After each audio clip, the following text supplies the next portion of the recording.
Good morning, Greg, DIY RV and Home, Camper's Life. Last few days out here, South Dakota, just above Deadwood, we've had a couple storms come through. Been kind of chilly. We've been using a little extra propane, and I knew I had to change the bottle out. So we had run into Sturgis a few days back and swapped out one of our bottles that was empty. And they said that it was out of date, needed to be tested. So they swapped us into another bottle.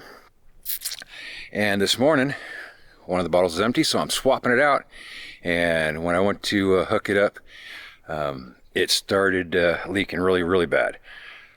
So we're gonna have to take this bottle back into Sturgis to see what's going on. But let me show you what I'm seeing. Not quite sure what's going on, but I do know there's an issue, and I'll show you where it's at. This way, if you ever have something, you have an idea what's going on. So first of all, let's see if we can't get you in on this one. This is our original bottle, or the original styles. I'm going to try to find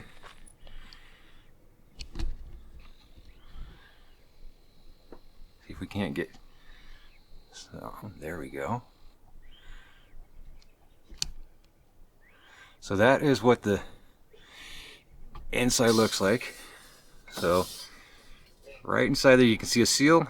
Well, that seal mates up with this piece right here. Let's see if you can find ya. So that seal mates up right here to form the seal. So we kind of see what that one looks like. Hopefully you can see that. Now, let's take a look at this new one and see. There it is. Also, I don't know if you're going to be able to see it, but it does look like there is some damage to the center. So I don't know if that's not allowing the fitting to hook up completely and correctly, but this one's going back, and hopefully get a new one. Well, better get a new one. So once we get back, show you the difference. All right, we're back. It actually is the next day. We had a few errands to run yesterday down in Sturgis, so it ended up taking a little bit longer than expected. We got back, I threw the bottle on, tested it, it worked. Didn't get it on video, so I'm gonna come back, show you what I found, and we'll go from there. So here it is. Let me try to get you in. This is the new bottle, and as you can see, there is our gasket and the plunger is what that is. That's what actually gets depressed when you connect your hose on to allow the propane to flow from the bottle into the line. Remember, here's a picture of what it looked like yesterday on the old bottle, and here's what it looks like today. As we can see, the gasket itself was messed up on the old bottle, along with that centerpiece. So hopefully they take care of that. My understanding is these are non-serviceable, so you just have to replace the whole valve out. This actually looks like to be basically a brand new valve on it. And come over and take a look at our other bottle. And if we can get in there again, the other bottle, a little different design on the basically the seat that locks in the gasket. But that's the only difference between the two, and I was showing you that yesterday. Now, if this ever does happen to you where you do go and take your bottle and hook your propane connection up,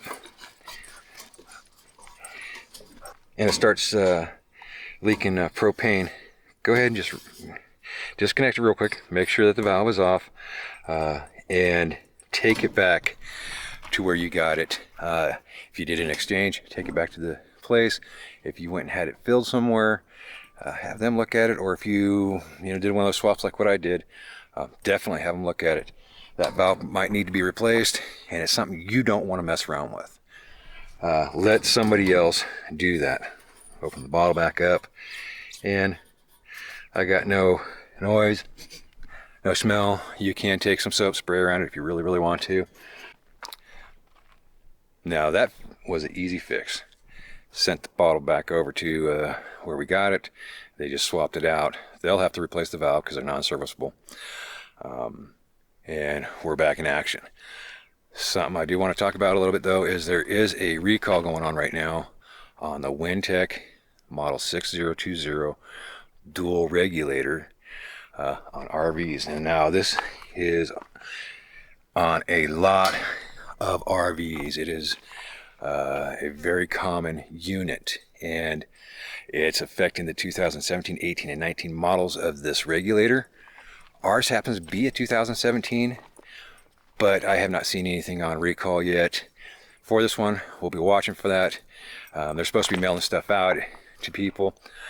I don't care. I am going to be looking for a new regulator, whether it be a Winntec or a different brand, the dual automatic switchover style, and I'm going to get one so that I'm not going to worry about if, when, or what. But what's happening is, I guess, that the pressure regulator is not working right, and it's sending excessive flow of propane to the appliances, so overpressurizing the appliances.